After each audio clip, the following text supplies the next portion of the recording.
لقد كان لكم في رسول الله أسوة حسنة لمن كان يرجو الله واليوم الآخر وذكر الله كثيرا.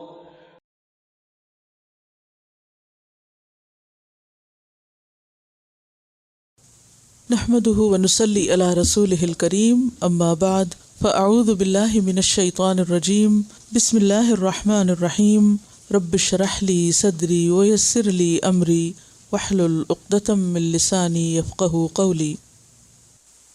آج بھی ہم امانت ہی کے بارے میں پڑھیں گے اور اس کے بارے میں ایک حدیث ہے بہت خوبصورت. اس حدیث کو بخاری اور مسلم دونوں نے روایت کیا ہے. وعن حذیفہ بن الیمان رضی اللہ عنہ، حذیفہ بن یمان رضی اللہ عنہ سے روایت ہے، قالا انہوں نے کہا، حدثنا رسول اللہ صلی اللہ علیہ وسلم حدیثین، حدیث بیان کی ہم سے رسول اللہ صلی اللہ علیہ وسلم نے 2 حدیثیں. تو اس سے کیا پتہ چلتا ہے کہ خود لفظ حدیث آپ کی حدیث کے لیے صحابہ کرام نے بھی استعمال کیا ہے. قد رأیت احدہما وانا انتظر الآخر، میں نے ان میں سے ایک بات کو تو دیکھ لیا ہے، یعنی 2 باتیں آپ نے مجھے بیان کی اور ایک کو میں دیکھ چکا ہوں اور میں دوسرے کا انتظار کر رہا ہوں. حدثنا، آپ نے ہم سے بیان کیا، ان الامانۃ، کہ بے شک امانت، نزلت فی جذر قلوب الرجال، لوگوں کے دلوں کی جڑ میں اتری ہے، یعنی امانت دل کی جڑ کے اندر ڈال دی گیا. آپ کو معلوم ہے کہ انسانی جسم میں سب سے پہلے کیا چیز بنتی ہے؟ دل بنتا ہے، یعنی دل دھڑکتا ہے تو زندگی کا آغاز ہوتا ہے بالکل ابتدائی سٹیج پر. اور پھر جب وہ بن ہی رہا ہوتا ہے تو اس کی جو جڑیں ہیں، ابتدا میں جیسے خون کی نالیاں ہیں، تو خون کی نالیاں کیسے نظر آتی ہیں؟ جیسے روٹس ہوں، جڑوں کی طرح. تو اللہ سبحانہ تعالیٰ نے امانت کو لوگوں کے دلوں کی جڑ میں اتارا ہے، یعنی پہلی چیز ہے جو انسان کے اندر انگرین کر دی گئی، رکھ دی گئی، فطرت میں ہے. لہذا کوئی نہیں کہہ سکتا کہ مجھے پتہ ہی نہیں امانت کیا چیز ہوتی ہے یا مجھے خبر نہیں. وہ تو اندر رکھ دی گئی، جس کو ہم ضمیر کہتے ہیں، اور جو بیچ میں اٹھ کے بتاتا رہتا ہے وہ دراصل اسی امانت کا احساس ہے. اور پھر آپ دیکھیے کہ قرآن پاک میں آتا ہے نا، اِنَّا عَرَضْنَا الْأَمَانَةَ عَلَى السَّمَاوَاتِ وَالْأَرْضِ وَالْجِبَالِ فَأَبَيْنَا يَحْمِلْنَهَا وَأَشْفَقْنَ مِنْهَا وَحَمَلَهَا الْإِنسَانُ، کہ ہم نے امانت کو زمین اور آسمان اور پہاڑوں پر اتارا اور انہوں نے اٹھانے سے انکار کر دیا اور انسان نے اس کو اٹھا لیا. تو انسان کی پیدائش اور انسان کی جو تخلیق ہے، اس کے آغاز میں ہی اس کے اندر اس کی سینس رکھ دی جاتی ہے. دیٹ از دیئر، پروگرامنگ ساتھ ہی ہے، کیونکہ بہت امپورٹنٹ اور بہت ہی جسے کہتے ہیں غیر معمولی چیز ہے کہ جس کے بغیر ایک اچھی زندگی کا تصور بھی نہیں ہو سکتا. کیونکہ امانت کوئی ایسی چیز نہیں کہ ایک لبادہ جو آپ اپنے اوپر اوڑھ لیں تو آپ الامین اور الصادق بن جائیں. یعنی یہ صرف کسی ظاہری اوڑھنے کا نام نہیں، یہ کسی لبادے کا نام نہیں، یا اوپر سے ٹھونسنے کا نام نہیں، بلکہ یہ کیا ہے؟ اندر سے اگنے کا نام ہے، اندر سے اٹھنے کا نام ہے. تو اللہ تعالیٰ نے رکھ دی، پوٹینشیل موجود ہے. پھر فرمایا ثم نزل القرآن، پھر نازل ہوا قرآن، فعلموا من القرآن، تو انہوں نے علم حاصل کیا قرآن سے، وعلموا من السنت، اور انہوں نے علم حاصل کیا یعنی اس کو جانا سنت سے. یعنی امانت کو قرآن اور سنت نے مزید نکھار کے واضح کر کے انسان کے سامنے رکھ دیا. ثم حدثنا عن رفع الامانت، پھر آپ نے ہمیں امانت کے اٹھ جانے کا ذکر کیا. قالا، فرمایا کہ امانت کیسے اٹھے گی، یعنی احساس کیسے ختم ہو جائے گا اس امانت کا. ینام الرجل النومۃ، سوئے گا انسان ایک سونا، یعنی تھوڑی دیر کے لیے سوئے گا. فتقبض الامانۃ من قلبہ، تو اٹھا لی جائے گی، قبض کر لی جائے گی، لے لی جائے گی امانت اس کے دل سے. یعنی اتنی دیر میں امانت اٹھ جائے گی. اور سونا کس بات کی علامت ہے؟ غفلت، کہ جب انسان غافل ہوتا ہے تو ہی اس سے قیمتی چیزیں جاتی ہیں. تو یہ انسان کے پاس اللہ کی طرف سے ملنے والا قیمتی ترین سرمایہ ہے، دولت ہے، جس کو غفلت، بے حسی اور کسی چیز کے بارے میں سنجیدہ نہ ہونا وہ کیا کرتا ہے؟ ختم کر دیتا ہے. تو بات یہ ہے کہ انسان کے اندر سے جو نقصان کا احساس ہے وہ بھی ختم ہو جاتا ہے. پھر فَيَظَلُّ أَثَرُهَا مِثْلَ الْوَقْتِ، فَيَظَلُّ تو رہ جاتا ہے، اثرها اس کا نشان، مثل الوقت یعنی معمولی نشان کی طرح، یعنی ہلکا سا نشان باقی رہ جاتا ہے، اصل چلی جاتی. ثم ينام النومة، پھر وہ ایک اور نیند لیتا ہے. فتقبض الامانة من قلبه، تو قبض کر لی جاتی امانت اس کے دل سے. فيظل اثرها مثل اثر المجلی، تو اس کا اثر آبلے کی طرح رہ جاتا ہے. وہ جو انسان کسی آگ کی چیز کو ٹچ کرے تو جسم کے اوپر چھالا بن جاتا ہے. کجمرن، مانن انگارے کے، تحرجتہ علی رجلک، جس سے تمہارا پاؤں ٹکرا جائے.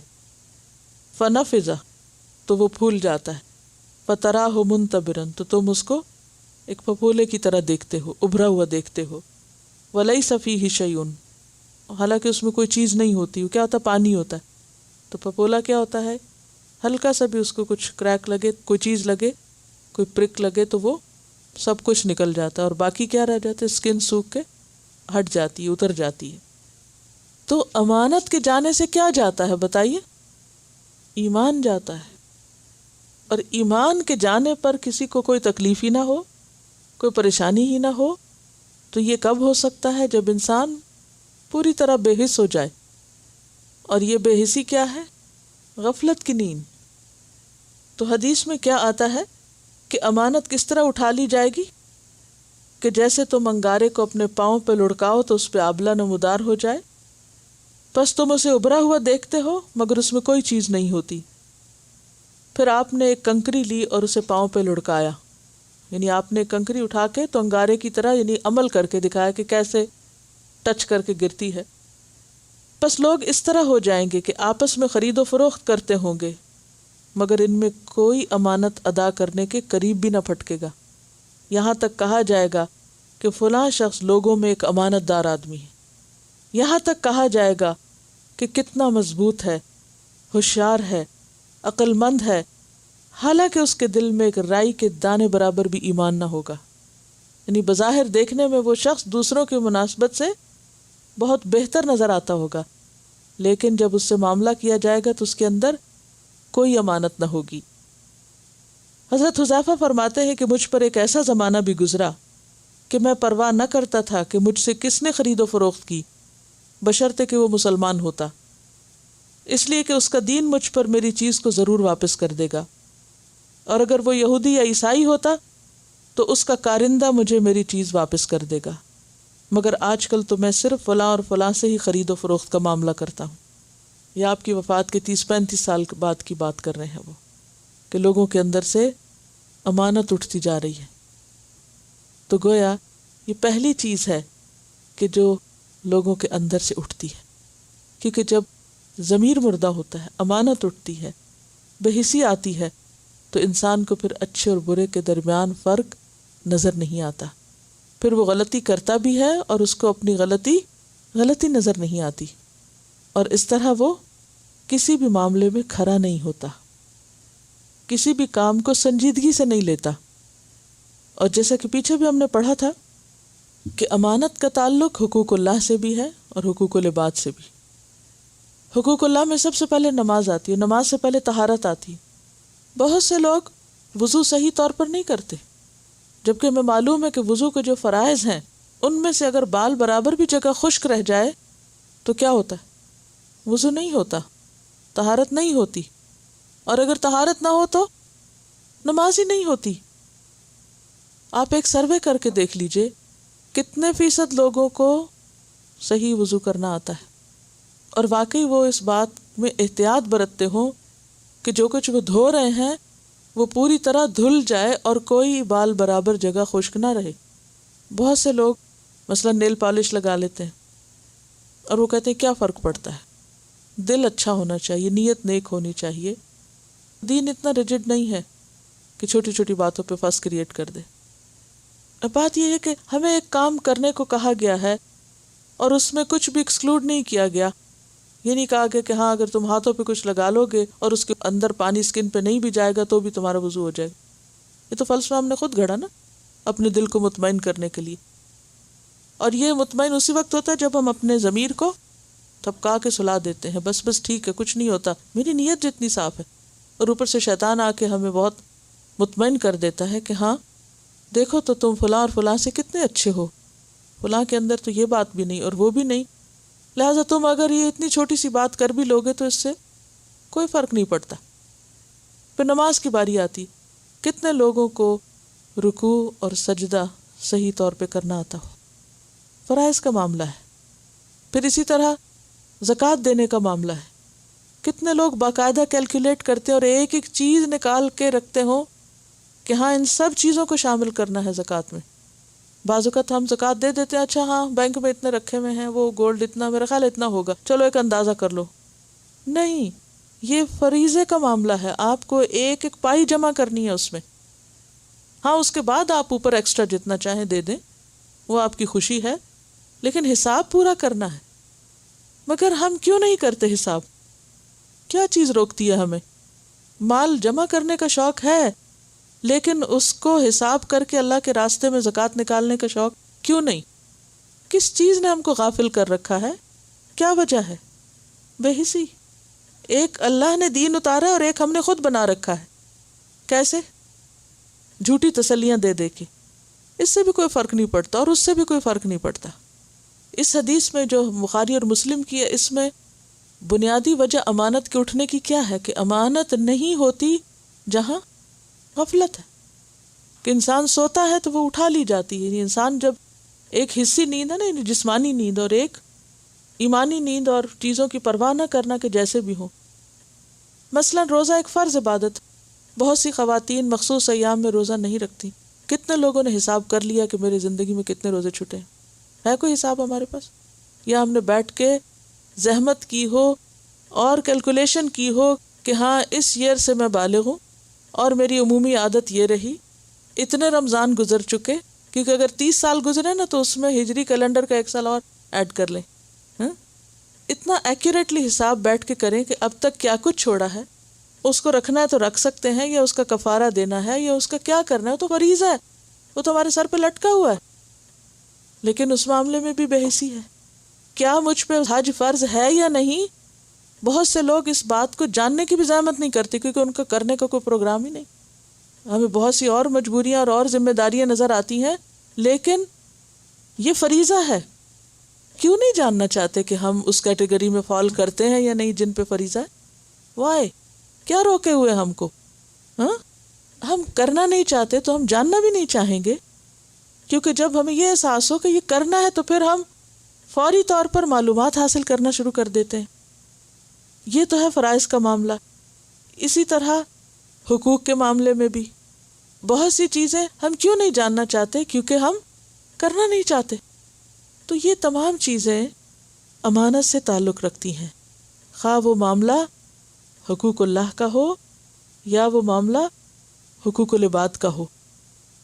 ان کو ویسا ادا کرنا جیسا وہ ہے. یعنی ایک اور اہم چیز یہ ہے کہ بعض اوقات ہم ادا بھی کر رہے ہوتے, ویسا نہیں کرتے. جیسے ہم فرائض کی ابھی بات ہوئی, نماز ویسے نہیں ادا کرتے جیسے کرنی چاہیے, وقت کی پابندی ہے, طہارت کی ہے, یا رکوع سجود کی بات ہے. اسی طرح اگر کوئی ہمارے پاس امانت رکھ دے, کوئی چیز, کوئی کتاب کسی نے رکھی, کوئی مال رکھا, تو اس کو بھی کیسے واپس کرنا چاہیے؟ اسی طرح واپس کرنا چاہیے جیسے وہ لی گئی. یہ نہیں کہ اس کے لاپرواہی میں اس کو ضائع کر دیا جائے, توڑ پھوڑ دیا جائے یا گم کر دیا جائے. اس کے بارے میں ایک روایت میں آتا ہے کہ آپ صلی اللہ علیہ وسلم نے صفوان سے زرہیں لی تھی جب طائف کا غزوہ ہوا تھا, اور امانت دی تھی, اور اس شرط پر لی تھی کہ اگر کچھ کم ہو گیا کیونکہ جنگ کا معاملہ ہے نا، اب کوئی کم ہو گیا، کوئی اٹھا کے لے گیا، جنگ میں کس قدر بھگدڑ ہوتی، تو میں پوری واپس کروں گا۔ جب جنگ ختم ہوئی اور آپ اس کو زیر واپس کرنے لگے تو اس میں کچھ کم تھی، تو آپ نے کہا کہ میں اس کو پورا کر کے تمہیں دوں گا۔ تو صفوان نے کہا اس کی ضرورت نہیں، کیونکہ میرا اب دل بدل چکا ہے کہ میں مسلمان ہو چکا ہوں، یعنی وہ اسلام لا چکے تھے، تو وہ تو پھر ایک طرح سے فریضہ بنتا ہے نا کہ جب آپ اس دین پر ہیں تو آپ بھی اللہ کے لیے کچھ کریں۔ اسی طرح آپ نے ایک مرتبہ کسی سے اونٹ لیا تو واپسی پر اس کو اس سے بہتر اونٹ لوٹایا، یعنی آپ اپنی امانتوں کے ادا کرنے میں کس قدر کانشیس تھے۔ ایک اور موقع پر جو پچھلے ہفتے بھی ذکر کیا تھا کہ آپ صلی اللہ علیہ وسلم نے کسی سے اونٹ کا سودا کیا، اونٹ کی قیمت زیادہ تھی لیکن مالک کو پتہ نہیں تھا۔ بیچنے کے بعد جب وہ پچھتایا تو انہی کے گروہ میں سے کہا کسی عورت نے کہ جس شخص نے تم سے سودا کیا ہے وہ بہت روشن چہرے والا ہے، وہ تمہیں دھوکہ نہیں دے گا۔ اور واقعی آپ صلی اللہ علیہ وسلم نے رات کو ان لوگوں کو کھانا بھی بھجوایا اور اس اونٹ کی جو اصل قیمت بنتی تھی وہ قیمت بھی مزید بھجوائی، جو کہ اس وقت معلوم نہیں تھی۔ حالانکہ سودا طے ہونے کے بعد کوئی باؤنڈ نہیں ہوتا، پیسے ادا ہو گئے۔ دین میں بھی کیا آتا ہے کہ دو جو خرید و فروخت کرنے والے ہیں وہ اس وقت تک باؤنڈ ہیں جب تک کہ وہ آپس میں اکٹھے ہیں۔ جب سودا طے ہو جائے، قیمت ادا ہو جائے اور وہ الگ الگ جدا ہو جائے، معلوم یہ تفرقہ یعنی تفرقہ ہو جائے، تو پھر اس کے بعد کوئی باؤنڈ نہیں ہے۔ اب آپ ویسے تو قانونی طور پر باؤنڈ نہیں تھے، لیکن جب آپ کو پتہ چلا کہ نہیں، اس شخص نے لا علمی کی وجہ سے مجھے کم قیمت میں چیز فروخت کی ہے، تو آپ نے اس کی قیمت پتہ کر کے واپس بھجوائی اس کو۔ ہم میں سے کتنے لوگ ہیں جو ان سنتوں کی پیروی کرتے ہوں۔ پھر اسی طرح ایک اور موقع پر آپ صلی اللہ علیہ وسلم نے کسی کے ساتھ کوئی سودا طے کیا اور اس کو کھجوریں دینے کے لیے کہا۔ جب آپ گھر تشریف لائے تو پتہ چلا کہ وہ کھجوریں نہیں ہیں۔ آپ نے اس شخص کو بتایا کہ کچھ اس طرح معاملہ ہو گیا، تو اس نے کہا میرے ساتھ دھوکہ ہو گیا، میرے ساتھ دھوکہ ہو گیا۔ لوگوں نے منع کیا کہ تم ایسی بات نہیں کہو۔ آپ نے فرمایا نہیں، اس کو کہنے دو، اس کو کہنے دو۔ یعنی یہ نہیں تھا کہ آپ نے جان بوجھ کے ایسا کیا تھا۔ بعض اوقات ایسا ہوتا نا کہ آپ کسی ٹیکسی پہ بیٹھ کے چل پڑتے ہیں کہیں، جب وہاں پہنچتے ہیں اور آپ کو پورا یقین ہوتا ہے کہ آپ کے بیگ میں $100 ہیں، 20 اس کو دے دیں گے، لیکن جو ہی آپ بیگ کھولتے ہیں تو کیا ہوتا ہے؟ پیسے نہیں ہوتے۔ وہ آپ کو بھول چکا ہوتا ہے کہ آپ نے کسی کو دے دیے تھے، یا وہ کسی بچے نے اٹھا لیے، آپ نے اسے کہا اچھا جاؤ میرے بیگ سے لے لو، اس نے وہاں سے نکال لیے اور اس وقت اچانک پتہ چلا۔ تو ایسے میں اس کا کیا قصور؟ آپ کی بھول کی سزا اس کو کیوں ملے؟ اور اگر وہ کہے کہ اس شخص نے مجھ سے دھوکہ کیا ہے تو کہہ سکتا ہے، تو اس وقت آپ اس سے لڑنا شروع کر دیں کہ نہیں میرا دھوکہ نہیں، میں بھول گیا ہوں، تو نہیں، اگر اس کے حق کی حق تلفی ہوئی ہے تو اسے کہنے دو، میری بھول کی سزا مجھے ملنی چاہیے، اس کو تو نہیں ملنی چاہیے۔ تو بہرحال آپ نے لوگوں کو منع کیا کہ نہیں، تم اس کو کچھ نہیں کہو، وہ جو کہہ رہے اس کو کہنے دو۔ اور آپ نے ان کھجوروں کا بندوبست کیا اور اس کو اس کا حق دلوایا۔ تو یہ ہے کہ کسی کا بھی حق ہو، خواہ اپنے سے بڑا ہو یا چھوٹا ہو، کوئی بھی ہو، اس کا حق اس کو دینا لازم ہے، اور یہی امانت کی ادائیگی ہے۔ ایک اور حدیث سے ہمیں پتہ چلتا ہے کہ پل صراط پر کچھ لوگ بہت تیزی سے گزر رہے ہوں گے، کوئی بجلی کی تیزی سے، کوئی ہوا کی تیزی سے، کوئی پانی کی تیزی سے، اور کوئی چل کے آ رہا ہوگا، تو وہاں پر امانت اور رحم کھڑے ہو جائیں گے لوگوں کو روکنے۔ اچھا تم جا رہے ہو، جانے دیتے ہیں تمہیں، رک جاؤ ذرا۔ اگر امانت ادا نہیں کی تو وہ کھڑے ہو جائیں گے وہاں، اور وہ لوگوں کو آگے جانے سے روکیں گے، جانے نہیں دیں گے۔ کیوں کاٹا تھا ہمیں؟ صلہ رحمی کیوں نہیں کی تھی؟ رشتوں کو کیوں کاٹا تھا؟ امانتیں کیوں نہیں دی تھی؟ پہلے دو، حساب برابر کرو، پھر آگے چلو۔ پھر اسی طرح یہ ہے کہ نہ صرف یہ کہ دوسروں کی جو ہمارے پاس امانتیں ہیں ان کو لوٹانا چاہیے، یہ بھی ذمہ داری میں شامل ہوتا ہے کہ جب کسی کو امانت دی جائے تو اس کی اہلیت بھی دیکھی جائے۔ نبی صلی اللہ علیہ وسلم نے فرمایا جب امانت ضائع کی جانے لگے تو قیامت کا انتظار کرو۔ جب امانت ضائع کی جانے لگے تو قیامت کا انتظار کرو۔ کسی نے عرض کیا اس کے ضائع کرنے کی کیا صورت ہے؟ فرمایا جب حکومت نالائق کو سپرد کی جائے گی تو یہ دراصل کیا ہے؟ امانت میں خیانت، کہ کوئی ذمہ داری جب کسی کو دی جائے تو یہ ضرور دیکھا جائے کہ وہ اس کو ادا کرنے کے اہل ہے. مثلاً اگر کسی کو پڑھانے کی ذمہ داری دے دی جائے اور وہ شخص جانتا کچھ بھی نہ ہو تو یہ کیا ہے؟ خیانت ہے کہ آپ نے بچوں کا مستقبل ایک ایسے شخص پر ڈال دیا کہ جو وہ کام جانتا ہی نہیں. تو اس کا نتیجہ کیا ہوتا ہے؟ وہ نسلوں پر اثر انداز ہوتا ہے سب کچھ. بعض اوقات ایسا بھی ہوتا ہے نا کہ کسی نے آپ کے پاس امانت رکھی، اب اس کے پاس ثبوت کوئی نہیں. ویسے کسی نے آپ کے پاس قلم ہی لا کے رکھا، اب وہ مانگنے آیا تو آپ کہتے ہیں اچھا ثبوت لاؤ، اور آپ کو پتہ ہے اس کے پاس ثبوت کوئی نہیں. تو آپ کے پاس کوئی جواز نہیں کہ چونکہ اس کے پاس ثبوت نہیں لہٰذا اس پر قبضہ کرنا میرا حق ہو گیا. آپ پھر بھی نہیں کر سکتے کیونکہ آپ کو پتہ ہے کہ چیز اسی کی ہے اور اس پر گواہ کون ہے؟ اللہ. تو جب تک اللہ کا خوف نہ ہو، تقوی نہ ہو، امانت کی ادائیگی ہو نہیں سکتی. اسی لیے کیا فرمایا؟ اد الامانۃ الی من ائتمنک ولا تخن من خانک. گویا دوسرے لفظوں میں رد عمل کی نفسیات سے بچنا ہے. رد عمل کیا ہوتا ہے؟ ریئیکشن. ریئیکشنری نہیں بننا. ایک اور جگہ پر آتا ہے نا کہ اپنے عمل کو لوگوں کے تابع نہ کرو کہ وہ ہم سے اچھا کریں گے تو ہم ان سے کریں گے اور اگر وہ ہم سے برا کریں گے تو ہم بھی برا کریں گے. کوئی جو کچھ بھی ہے مجھے اپنا فرض نبھانا ہے. ایسے میں عام طور پر کیا ہوتا ہے کہ لوگ ایک دوسرے کو کمزور کرتے ہیں. وہ کہتے ہیں دیکھو فلاں نے بھی تو تمہارے ساتھ ایسا کیا تھا، تم کیوں بے وقوف بنے ہوئے ہو؟ تم بھی بدلہ لے سکتے ہو، تم بھی ایسا کر سکتے ہو. نہیں، بدلہ تو اتنا ہوتا ہے کہ جو حق میں آ جائے، لیکن کسی کی امانت کو غصب کر لینا یہ جواز پیش کر کے کہ اس نے میری امانت نہیں دی تو یہ تو درست نہیں. مومن عورتوں کی صفت کیا بتائی گئی قرآن مجید میں؟ فالصالحات قانتات حافظات للغیب بما حفظ اللہ. جو نیک عورتیں ہوتی ہیں وہ فرما بردار ہوتی ہیں. فالصالحات قانتات حافظات، حفاظت کرنے والیاں ہوتی ہیں. بما حفظ اللہ، بوجہ اس کے کہ اللہ نے ان کے حقوق کی حفاظت کی ہے. ہمیں یہ نہیں دیکھنا چاہیے کہ لوگ ہمارے ساتھ کیا کریں، ہمیں یہ دیکھنا چاہیے کہ اللہ نے ہم پر کتنے انعام کیے. جب ہمارے اندر پانے کا احساس ہوگا نا کہ یہ نہیں دیتا تو نہ دے، اگر کوئی چیز میری قسمت میں ہے، میرے نصیب میں ہے، تو وہ اللہ اپنے خزانوں سے مجھے دے گا. مجھے دینے میں بخل نہیں کرنا. اور اس میں آپ دیکھیں گے کہ اگر آپ واقعی حسن اخلاق کے اس اصول پر عمل پیرا ہوں گے تو یہ ہو نہیں سکتا کہ آپ اپنے اخلاق سے دوسرے کو جیت نہ لیں. ایک دن آئے گا کہ وہ اپنے آپ کو منوائے گا، یعنی حسن اخلاق اور امانت داری. اور اس کی مثال ہم دیکھتے ہیں کہ امانت دار ہونا اور بااخلاق ہونا کس طرح اپنے آپ کو منواتا ہے. مدینہ سے باہر ایک قافلہ آیا، تبھی شہر میں نہیں آیا تو ان کو بھاؤ نہیں معلوم تھا. تو ان کے پاس ایک سرخ رنگ کا اونٹ تھا. نبی صلی اللہ علیہ وسلم گزرے کہیں سے تو راستے میں دیکھا کہ وہ قافلے والے بیٹھے اور بہت عمدہ اونٹ ہے ان کے پاس. تو آپ نے ان سے پوچھا کہ بھئی یہ تم بیچو گے؟ تو انہوں نے کہا کہ ہاں ہم بیچیں گے. اور جو انہوں نے بھاؤ بتایا آپ نے اس پر اونٹ خرید لیا، لے کر چلے گئے.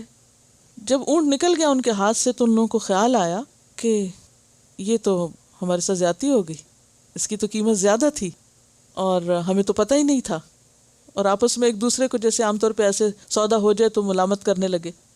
تو ان میں سے ایک شخص نے کہا، جو کہ خاتون تھی، ایک خاتون کہنے لگی کہ مطمئن رہو، ہم نے کسی شخص کا چہرہ اتنا روشن نہیں دیکھا جتنا اس شخص کا جو ہم سے اونٹ لے کر گیا ہے. وہ نہیں پہچانتے تھے آپ کون ہیں. وہ شخص ہمیں دغا نہیں دے سکتا، وہ دھوکہ نہیں دے سکتا. اور واقعی ایسا ہوا کہ آپ صلی اللہ علیہ وسلم نے واپس ان کے لیے مزید کچھ کھجوریں اور کھانا بھجوایا، جو اس بات کی علامت تھی کہ جو کچھ تم سے میں نے لیا ہے اس کا حق اس سے زیادہ ہے، کیونکہ مالک اپنی مرضی سے بیچا تھا. تب اس کے بعد آپ کے اوپر تو کوئی ذمہ داری نہیں تھی. اگر آپ کسی کچھ چیز خریدتے ہیں، بعض اوقات ایسا ہوتا ہے نا کہ کوئی شخص بھول کر سستے داموں کو چیز دے دیتا ہے اور بعد میں اس کو خیال آتا ہے لیکن اب بات ہاتھ سے نکل گئی. آپ کی تو غلطی نہیں کہ اگر اس نے سستی بیچی، لیکن آپ کو پتہ ہے کہ اس کے ساتھ زیادتی ہوئی. آپ کا ضمیر آپ کو بتاتا ہے کہ نہیں، اس کی قیمت اتنی تھی. بعض اوقات لین دین میں ایک دوسرے کی طرف پیسے چلے جاتے ہیں، کوئی زائد چیز آ جاتی ہے یا قیمت کم لگی ہوئی ہوتی، ہم میں سے کتنے لوگ کتنی دفعہ واپس بازار جا کر اس چیز کو پھر لوٹائیں یا اس کی قیمت واپس کریں؟ ہم ایسے مواقع پر فائدہ اٹھانے کو اپنی ذہانت اور عقل مندی کا نام دیتے ہیں۔ تو بات یہ ہے کہ جو شخص امانت دار ہوتا ہے وہ اپنے چال چلن سے، اپنے معاملے سے، اپنے رکھ رکھاؤ سے پہچانا جاتا ہے کہ یہ شخص ایسا نہیں کرنے والا۔